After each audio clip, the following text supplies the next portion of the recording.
Estamos de volta com o embaixador Jório Dauster. Embaixador, nós estávamos falando da Venezuela, e o senhor falou que as oligarquias latino-americanas exploraram muito, negativamente, né, o continente, e que um dia aparece um Hugo Chávez. Qual é a sua opinião sobre o Hugo Chávez especificamente? Eu acho isso, ele é representante de uma reação inevitável. Se você pensa bem, o Lula é também. Só que nós tivemos uma sorte enorme. Porque ele não foi candidato, não foi presidente quando foi candidato pela primeira vez. Em 89, contra o Senão Collor. era Ele mesmo fala isso, né? Senão seria uma chavezada dessa. Mas por quê?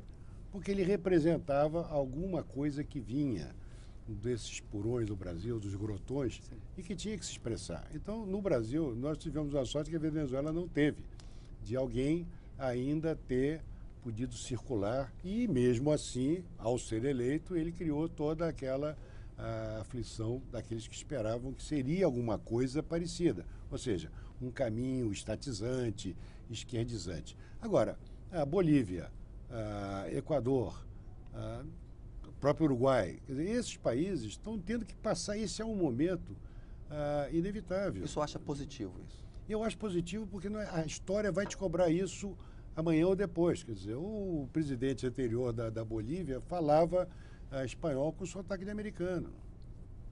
Não pode, vem o índio. Embaixador, o senhor falou no bloco anterior sobre a questão dos punhos de renda do Itamaraty, que é uma caricatura que se faz dos diplomatas brasileiros, que gostam muito daquela coisa das recepções, das conversas, mas que não são ativos em questões comerciais, políticas. E o senhor é um exemplo de um diplomata muito atuante, de resultados mesmo. O senhor acha que ainda faz justiça à imagem do Itamaraty, essa imagem de uma casa de Rio Branco ali, recheada ali de punhos de renda, não? Não. Eu fiz de brincadeira que eu posso me permitir a brincadeira. Eu acho que isso pertencia até ao passado, na primeira metade do século passado e antes. Mas, crescentemente, tem uma coisa muito positiva, um limite muito pequeno, eu contribuí um pouco. O Itamaraty hoje é extraordinariamente democrático. Se você for olhar a composição, são pessoas classe média, vindas do Brasil todo.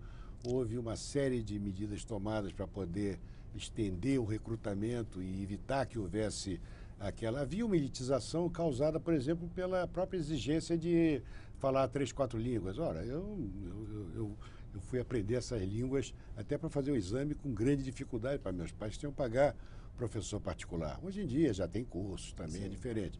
Agora, essa elitização, felizmente, é coisa do passado. E hoje, eu diria que a maioria dos funcionários, eu estou já distante de 10 anos, mas mesmo no meu tempo, todos, a grande maioria, trabalhando com afinco, pessoas sérias, e hoje também com uma preocupação muito grande com essa parte comercial, de saber que a economia é um instrumento fundamental para um país como o Brasil. Embaixador, o senhor falou que durante a ditadura militar o senhor chegou a ser perseguido. Qual que é a sua orientação ideológica? O senhor é um homem de centro-esquerda, de direita? Como é que o senhor se classifica? Eu me considero uma pessoa essencialmente, se diria, de esquerda, que hoje que é uma palavra meio idiota, embora não tenha jamais pertencido a nenhum partido, nenhum grupo, nem grupo acadêmico. Eu nunca pertenci a nada, eu sou... Nunca fez uma militância política? Não, nunca, eu sou um lobo da estepe. Agora, na minha casa, era uma casa de pessoas... Eu fiz ISEB, minha mãe foi de ISEB. O que é então ISEB? Havia um pensamento de esquerda. Era o Instituto Superior de Estudos Brasileiros, Jaguaribe... Era o Jaguaribe. E tudo, havia um pensamento de esquerda nacionalista. Eu sou muito mais um nacionalista com preocupação social do que qualquer outra coisa. Isso seria como eu me definiria. Mas hoje em dia, por exemplo, até o aprendizado do que é o socialismo real, eu tive ele de uma forma maravilhosa. Eu fui para Praga em 1968 e 2 meses depois as tropas soviéticas invadiam o país. Então, eu não tenho nenhuma ilusão com respeito ao comunismo e ao próprio regime socialista, que eu vivi 4 anos. O que o senhor sentiu naquele movimento ali, quando presenciou aquilo? É uma coisa pavorosa, quer dizer, é uma violência extraordinária contra um povo. E essas coisas a gente aprende fundo, né? E foi o ano que houve endurecimento no Brasil, né? Com a AI-5 em dezembro. No mundo inteiro. Foi a revolução dentro da revolução no Brasil. E foi quando o meu irmão, que era um jovem estudante, pegou em armas e isso também levou a problemas. Ele foi um banido, inclusive trocado por embaixador. A minha carreira não foi facilitada por esse evento, mas eu tenho a maior admiração por ele e hoje ele é um homem de negócios muito exitoso, porque isso é que é o Brasil. O Brasil tem essa capacidade de se refazer, de reabsorver, que outros países da própria América do Sul não têm. Alguns anos depois ali da privatização da Vale, o senhor foi indicado para presidir a empresa. Aquela crítica de que a privatização não foi boa, havia alguma dose de razão naquilo? Como é que o senhor vê hoje a Vale, em 2010, esse processo de privatização, os resultados dela? Qual que é a sua opinião? Eu acho que foram muito positivos. Apesar de ser um nacionalista chamado de esquerda e ter até também impulsos estatizantes, eu fui um homem de governo, não tenho a menor dúvida de que a privatização era absolutamente essencial. O Brasil não tinha mais condições de investir. O Brasil era um país, um governo fracassado economicamente. Então não adiantava você querer manter uma empresa que você não tinha recursos para fazer que ela se transformasse, como foi o caso hoje num gigante internacional. Então eu, quando aceitei a presidência, eu fiz com alegria extraordinária, porque tinha acreditado na privatização e dei a minha pequena contribuição para que ela pudesse se reforçar. Durante a crise internacional do ano passado, o presidente Lula fez muita pressão sobre a Vale, sobre o Roger Agnelli, presidente da Vale, e só como foi um presidente da empresa, talvez possa imaginar como é sentir na pele a pressão de um presidente da República. A pressão do Lula sobre a Vale era de que ela não devia demitir tanto, não devia cortar tantos investimentos. O senhor acha que é correto um presidente da República fazer uma pressão daquele tipo sobre uma empresa privada? O ideal é que não houvesse necessidade de fazê-lo. Na realidade, França, por exemplo, mesmo nos Estados Unidos, os presidentes fazem porque é do mundo. A Vale é tão grande, ela é tão importante para o Brasil, que é inevitável que ela pertença às preocupações do Planalto. O próprio presidente da Vale é uma figura que está muito presente no Palácio. Ele também precisa do governo. Quando interessou a ele buscou o apoio político. Claro, como qualquer outra grande empresa, sim, você não pode tocar a sua vida se você estiver fazendo isso, a revelia, sim, do governo com o governo contra. Então, as licenças são de uma importância absoluta para desenvolver novas minas, novos negócios e, portanto, é uma interação. Mas você acha que é uma interação legítima ou ela é uma interação da vida? Ela acontece e tem que lidar com ela? Ela acontece, quer dizer, essas coisas da vida são da vida, a gente tem que conviver bem com elas. Mas note bem, uma preocupação do presidente, que eu tinha vivido também quando estava na Vale, e que é inevitável, é o seguinte: qual o grau de verticalização ou de atividade que você vai ter dentro do Brasil numa empresa de mineração? Então, isto é uma questão que, se você toma a empresa apenas como uma empreitada privada, seria na base do númerozinho. Bom, então, se eu puder ganhar mais 2% fazendo toda a minha operação sem siderurgia, só tirando fora, minério, no exterior, para que eu vou fazer outras coisas? Mas esses 2% será que justificam? Você precisa ver o seguinte: a Vale, hoje, ela, em mais de 50%, ela pertence ou aos fundos de pensão e ao BNDES. A Vale, efetivamente, tem metade do poder dela, que é dado de capital público ali, do controle. Quer dizer, a empresa que controla a Vale é em 51% ou 52%, na verdade, de recursos estatais, BNDES, ou de fundos de pensão, como a Previ, que é o fundo de pensão do Banco do Brasil. Então, ela tem uma responsabilidade para com o Brasil. Ela não é, e felizmente ela não foi desnacionalizada. Eu, por exemplo, seria absolutamente contrário a venda para um grupo internacional. Eu acho que o capital estrangeiro é muito bem-vindo para milhões de coisas. Hoje estou trabalhando numa grande empresa de mineração, serei o presidente do Conselho de Administração de capital estrangeiro, essencialmente. Como é que se chama a empresa? Ferrous. Pretende ser a quinta ou sexta, ou seja, eu não sou contra o capital estrangeiro, mas a Vale do Rio Doce, pelo que ela representa, ela não poderia ter seu centro de decisão levado para fora do Brasil. Ora, uma das coisas que o Lula, pelas notícias do jornal, exigiu do Roger era um maior investimento, sobretudo na área de siderurgia. Isso. Coisa que nós já vínhamos fazendo desde que eu estava lá. O problema é que algumas siderúrgicas são mais lucrativas do que outras. Aí que ficam, mas natural. Sai todo mundo... E o argumento de que é uma empresa privada que explora recursos naturais não renováveis, isso situa aí a participação de capital de origem estatal, né? Ele tem também uma Golden Share, não tem? Existe uma Golden Share? Para que exatamente essa Golden Share? Golden Share é simplesmente para você não mudar de sede.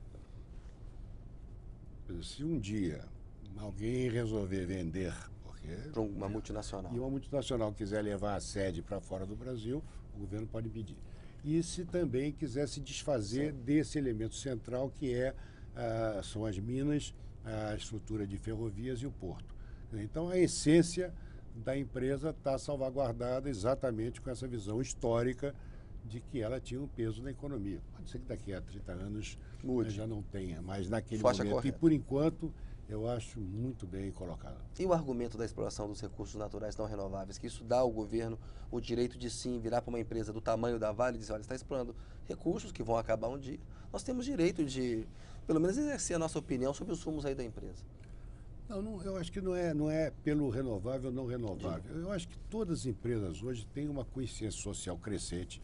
A Vale já tinha, desde que eu estou lá, só fez crescer. A gente pode ver que a própria fundação da Vale tem um papel importante, crescente, social, de poder contribuir para enriquecer o país todo e, sobretudo, aquelas suas áreas de atuação. Então, a partir dessa visão de que todo cidadão brasileiro tem direito a querer alguma coisa da Vale, porque ela está usando também recursos tão importantes do Brasil, eu acho que é uma visão positiva.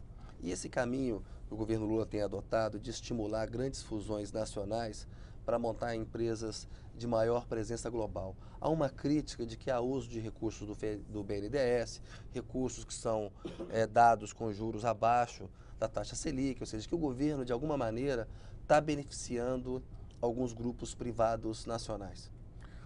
Não há como você ter uma política industrial em que passa até por isso, por decisão de facilitar grandes conglomerados que possam ter uma projeção externa, sem que haja uma escolha.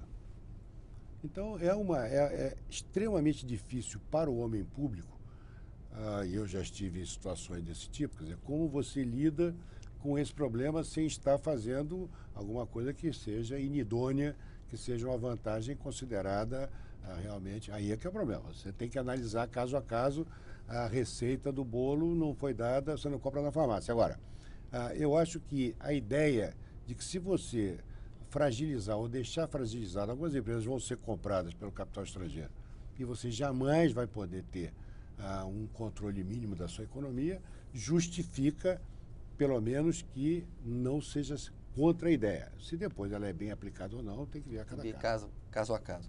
Embaixador, quais são as diferenças aí de trabalhar na iniciativa privada e na administração pública? Olha, para mim eu me considero um felizardo porque eu tive um renascimento. Quer dizer, eu fui diplomata há 30 e tantos anos, quase 40, aprendi muito, tive várias experiências fora, me ajudaram, porque eu já tinha então, conhecia o mundo de negócios, mas do outro lado do balcão.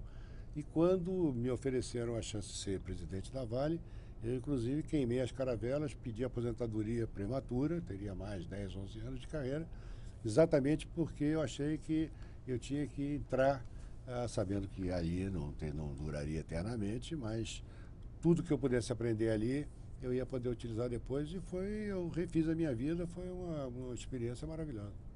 O que o senhor está achando da mudança da legislação brasileira para a extração do pré-sal? O senhor concorda com a criação de uma estatal para administrar essa exploração? Concordo. Da mudança do regime de partilha também? Concordo. O grande problema é aquele que a gente já mencionou.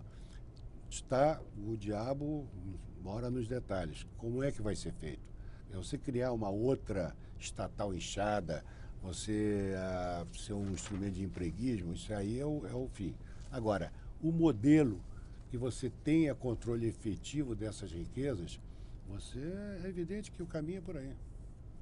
Embaixador, recentemente o Supremo Tribunal Federal decidiu que a lei da anistia, ela, de certa forma não, ela perdoa os crimes dos torturadores. É um debate no mundo, a gente está vendo na Argentina, generais da ditadura ainda sofrerem processo. O que o senhor achou dessa decisão do Supremo Tribunal Federal? O senhor que é um homem vivido. Com uma razão adicional que eu te dei agora, que eu tive na minha família um irmão torturado. Eu tive, na época, minha mãe levada para quartéis, porque era assim que funcionava. Então, e eu, na minha carreira, eu sofri. Então, eu tenho excelentes razões para compreender todo o sofrimento das pessoas que foram vítimas daquelas violências.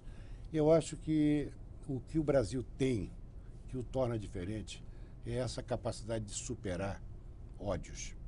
O Brasil, e olha que eu já virei o mundo todo, se você tivesse que encontrar um elemento definidor do Brasil, diga. É o único país que eu conheço em que não há ódios instalados, sejam de caráter religioso, racial, etc. e tal. Aqui você, infelizmente, mata pelo par de tênis.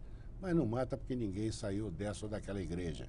Não porque tem esta ou aquela cor. Então, eu acho que isso é tão raro no mundo, mas tão raro, que nós temos que preservar. E faz parte dessa cultura, dessa coisa que tem os negativos e os positivos, ter que ultrapassar. Eu tenho horror, eu tenho nojo dos torturadores, nojo pessoal. Eu não sei como eu reagiria se você me dissesse que a pessoa que está na minha frente é um desses torturadores. Eu não sei como eu faria. Mas, em termos políticos e institucionais, nós temos que ir em frente. Embaixador, nosso programa está chegando ao final, tem aqui uma sessão que é o Pinga Fogo. Pergunta, o senhor responde de uma maneira sucinta. Getúlio Vargas. É uma parte dessa nossa complexa história, necessária. Juscelino Kubitschek. Esse era um homem que teve uma visão que foi difícil de ser repetida. Ditadura militar de 64. Um pavor que foi imposto pelos Estados Unidos a toda a América Latina para evitar que a revolução da ilha tivesse espalhada por aqui. José Sarney. Eu acho que ele teve a grande capacidade de sobreviver àquele drama incrível que foi a morte do Tancredo, uma dificuldade quase sobre-humana, e que teve a humildade de saber que o seu governo tinha que ser um governo de composição quase que absoluta com todas as forças do país. Fernando Collor de Mello. Eu fui o negociador da dívida dele, mas eu acho que ele deixou um crédito negativo na sua passagem. Itamar Franco. Itamar é um homem complexo, que tem qualidades de amor ao Brasil que são semelhantes às minhas. Fernando Henrique Cardoso. Uma inteligência extraordinária, brilhante, uma pessoa que eu tive a grande oportunidade de conviver com ele, e que acho que gostaria que ele tivesse sido um presidente maior do que foi. Lula. Lula é uma grande surpresa. Eu acho que o Brasil precisava abrir aquela ala do castelo fechada, que era essa da esquerda, e tivemos a sorte de ter um homem com a capacidade de acomodação que ele tem extraordinária para poder abandonar aquelas posturas rígidas e, na verdade, inviáveis do PT e fazer um governo moderno e aberto que ajudou o Brasil a ir para frente. Embaixador, o seu filme preferido qual é? Eu não sou muito de cinema, não. Não tem um diretor de cinema preferido? Não. Assim, não tenho, um ator, uma atriz preferida? Também não tem. Também não. E esse troço assim do sabonete preferido? Não rola aí? Não rola. Uma música preferida? Olha, eu tenho desde as músicas clássicas que eu acho maravilhosas, Vivaldi, Bach, as coisas que todo mundo tem, até o Roberto Carlos. Daí que eu faço até composição para ele. O cantor preferido e a cantora preferida? Cantor, Emílio Santiago hoje. Cantora, Bethânia. Um ídolo? Eu não trabalho com essa categoria. Não. Um livro preferido? Aí são os dois que eu traduzi com a minha alma, Catherine e Lolita. Um arrependimento? Nenhum. Um orgulho? Eu tenho orgulho de, como eu disse a você, amar cada minuto da minha vida. uma frase, um pensamento, um poema do que o senhor gosta muito? É o que a minha mãe gostava, ficou batido, mas naquela época não era tanto. Tudo vale a pena se a alma não é pequena. Fernando Pessoa. Embaixador, agradeço muito a sua entrevista, excelente. Um prazer entrevistá-lo e conhecê-lo. A notícia volta na semana que vem, logo após o Dr. Hollywood. Você pode acompanhar o programa pelo Twitter, na internet, no site do programa. Todas as entrevistas estão lá, você pode revê-las. Tenha uma boa noite e uma excelente semana.